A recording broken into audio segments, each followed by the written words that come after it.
Hey guys, so it's been a while since I made a YouTube video, but I'm gonna make a YouTube video anyway. Not sure what I'm gonna be talking about, but I thought about my YouTube channel as a whole and thought I could try doing a games news kind of channel. So I talk about different types of news in the different types of gaming news. Because I'm subscribed to quite a few outlets on my Feedly.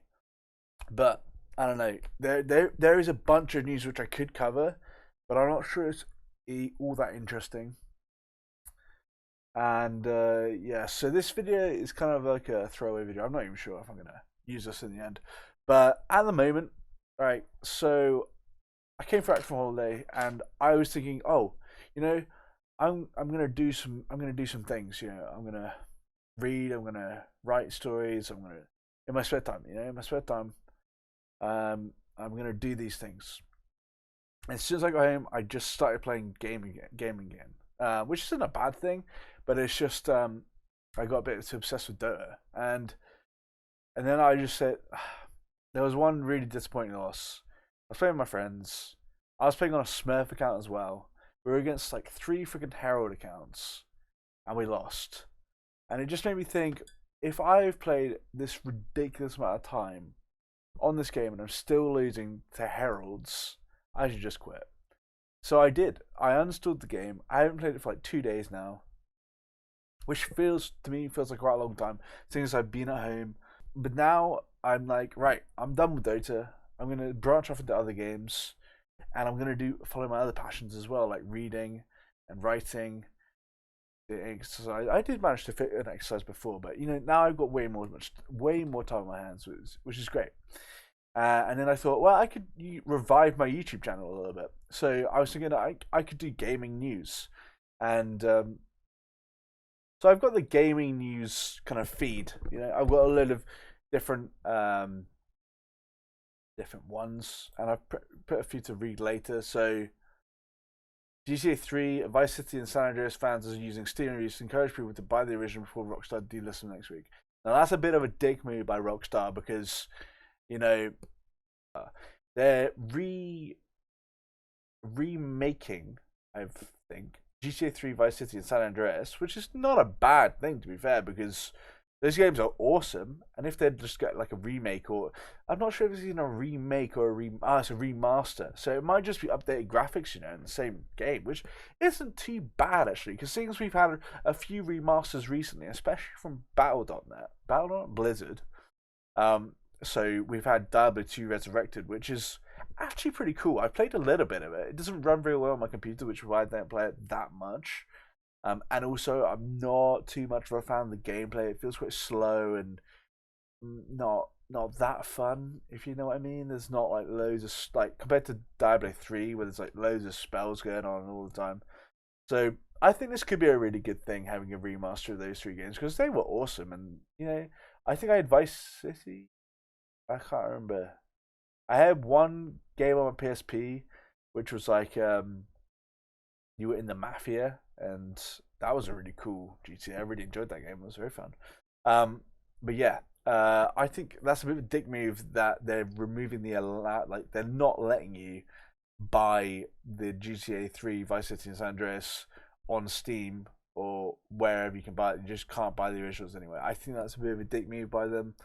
I think they could have gone about it in a better way. Like, at the end of the day, they're still making money from the originals when people buy them. So why are they stopping people from buying them? That's what I understand. They're still making money.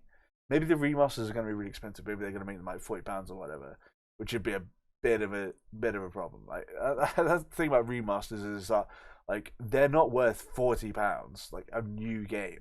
They aren't a new game. They're just a remaster, a remake, like an HD remake of the game, which isn't a bad thing because like even fighting games, for example, we've had some remasters. Like there was Super Street Fighter 2 HD Turbo Remix or something like that.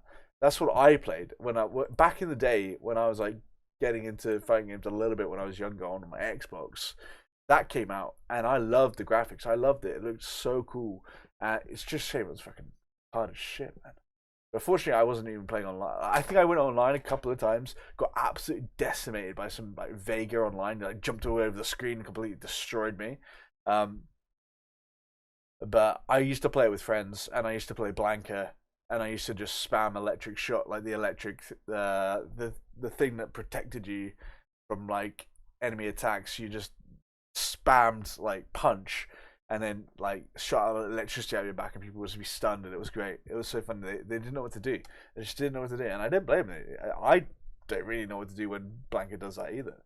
I mean, maybe go in with a low hard kick and then cancel out his. But I'm not sure. In Street Fighter 2, you just uh, might have damaged yourself by doing that. Maybe you just have to wait it out or something. But it is a hard one. It is a hard one. And recently, I don't know why, but for ages I was using the joystick on my controller because I do have a fight stick. I do have a fight stick, but I suck with it, and it's just a bit too bulky. You know, it's not the nicest thing to play on. So I'm back on the D-pad. I'm back on the controller, and I was using the joystick for quite a while, but actually it's just so much less accurate than using the D-pad. The D-pad is great. I'm having a great time with the D-pad. And actually, so I'm giving like Street Fighter a bad rep in this video, saying that it's really hard to learn or whatever. It's not too bad, but it's just really ruthless. Really, when you're trying to learn, there's not really many tools to help you learn. And as I'm new, I'd like to keep it casual. Not like overwhelm myself with information, which I kind of have already done. But like, I think to get better, like, because basically the idea, not the idea, my goal in this fighting game kind of mode is to beat my friend with Jimmy. I want to beat him at Street Fighter because last time I got absolutely decimated. I was so close to beating him a couple of times. I think I did beat him once. But we had like 90 matches or something. He won like all of them except one.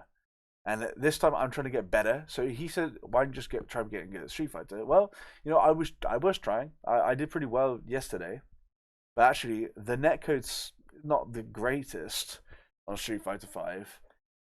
There's quite a lot of lag in games. I'm not gonna lie, and also, like as I said, it's quite hard for a new player because there's not really that many tools compared to Strive. Strive is just so much more fun for me, and that's fine. I think that's absolutely fine. If I wanted to beat him at Street Fighter, yes, I could play Street Fighter to get better, but playing fighting games in general will just make me a better fighting games player in general. So that's what I'm doing at the moment. I'm just gonna play Strive, and then yeah, we'll see where it goes. But I'll just try and find I'll try and find some interesting news articles, um, and I'll talk about them. I mean, it might not be the newest news, it might not be the most up to date news, but it's videos nonetheless. I just wanted to start my YouTube channel again. I wanted to bring the pool goodness to the internet, but and I'm probably in the background. Probably in the background, I'm gonna be having Guilty Gear Strive gameplay because recently I've been getting back to my fighting games. Not back into it, I'm getting into fighting games slowly. Very, very slowly. There's a lot of practice involved, and a lot of determination and a lot of discipline involved in a fighting game. If you want to be good, it's easy to pick up a fighting game, smash a few buttons, and be like, right, I'm done with it because I'm not winning, or I'm just sick of it already. Like that's a good thing, actually. Like it's a good thing that you can kind of get to that stage so quickly in a fighting game. Whereas other games like Dota, for example, you got to go through 40 minutes and then be like, right, I'm done. But that's like 40 minutes or a couple of minutes. The good thing about fighting games as well is that like the matches themselves only last like 1 or 2 minutes.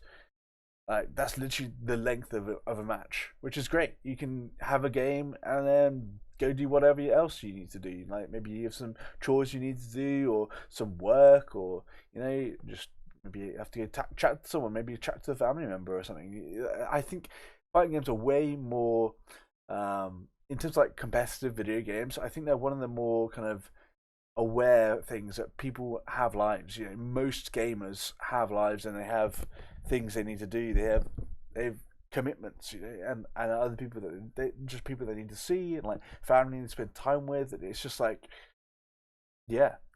So I try to play like an hour a day.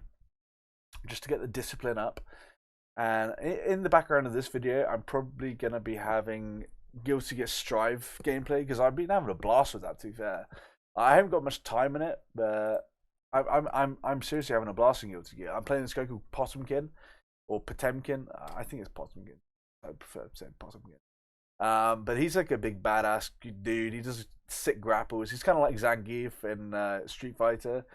And I like Zangief. Zangief's quite hard actually compared to Potemkin. Potemkin's a bit easier actually because like to close the gap is a bit easier on Potemkin. You got like two really good moves to like to get to someone, but also like the normals. The normals like across screen. It's mental. The range on Potemkin's attacks are crazy. So I'm really enjoying that, and also I really like the mission mode and tutorials in Guilty Gear Strive. Like Street Fighter is like nothing. It's got the trials, but then they're merciless. They're merciless. They do not let you slip up. Like you have to do them button for button, press for press, and it's not. It doesn't feel exactly ideal because when you're in a match, you just at first when you're new like me, execution isn't there, so you can't even pull off the trials that you've been practicing. But in Guilty Gear Strive, you've got like a load of different tutorials and mission modes you can do, and it apparently gives you like later on it gives you like matchup character matchups, like information on character matchups, and so yeah. But yeah, I'll try and make this like a games news channel. Anyway, I've talked for quite a while now, and so if you guys like this video, please leave a comment, please subscribe, please like the video, and I'll see you guys in the next video. Goodbye, my friends.